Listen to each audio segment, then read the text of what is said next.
the young, and the restless spoilers. The tranquility of the hotel was shattered by a bone-chilling scream that echoed through the night.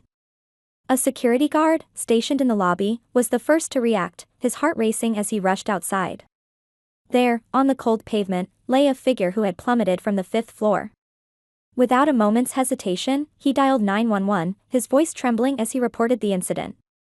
The emergency responders arrived swiftly, the flashing red and blue lights casting an eerie glow on the scene. Chaos ensued as police officers and paramedics worked to stabilize the fallen individual. The crowd that had gathered was hushed, their eyes wide with shock and horror. The fallen man, dressed in a familiar outfit, bore an uncanny resemblance to both Martin and Alan. Being identical twins, their physical similarities made identification nearly impossible in the immediate chaos.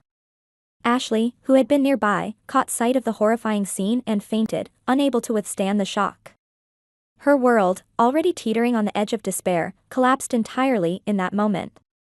Tracy, another family member, felt a surge of overwhelming dread. She had already contemplated leaving Genoa to distance herself from the ongoing family feud, but now she found herself trapped in this escalating nightmare. The police took control, cordoning off the area and beginning their investigation.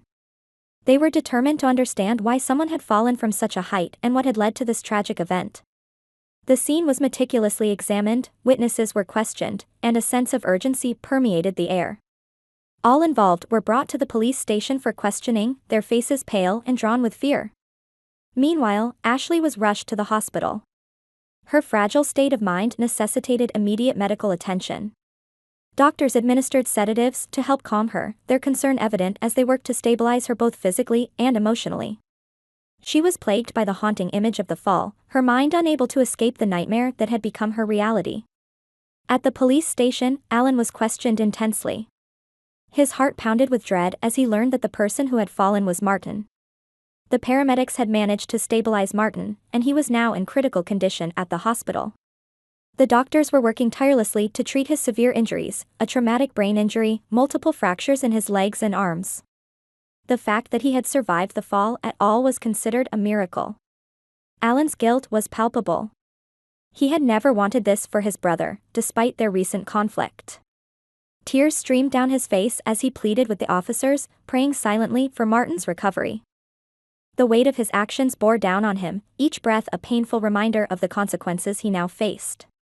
If Martin were to die, Alan knew his chances of facing imprisonment would increase dramatically. At the hospital, the situation was dire. Martin lay unconscious, his body a battleground of injuries and medical interventions.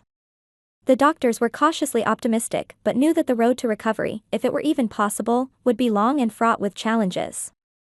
Each passing hour was a testament to Martin's will to live, but his fate remained uncertain.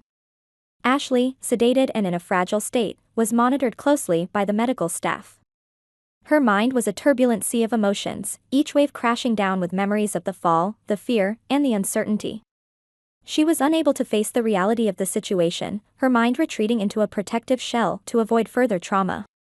Back at the police station, Alan was consumed by guilt and fear. He knew that his actions had precipitated this tragic event, and he was prepared to face the consequences. But the thought of losing his brother, of Martin succumbing to his injuries, was a torment he could scarcely endure. Alan prayed fervently, his heart heavy with remorse. He sought solace in his faith, hoping that a higher power would intervene and spare Martin's life. Tracy, though initially resolved to distance herself from the family conflict, found herself drawn back into the fold.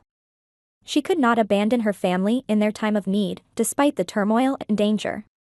Her presence at the hospital was a beacon of support, though she herself was struggling to process the events that had unfolded. As the hours turned into days, the investigation continued. The police pieced together the events leading up to the fall, interviewing witnesses and examining the evidence. Alan cooperated fully, his conscience demanding that he tell the truth, regardless of the personal cost. His primary concern was Martin's recovery and Ashley's well-being.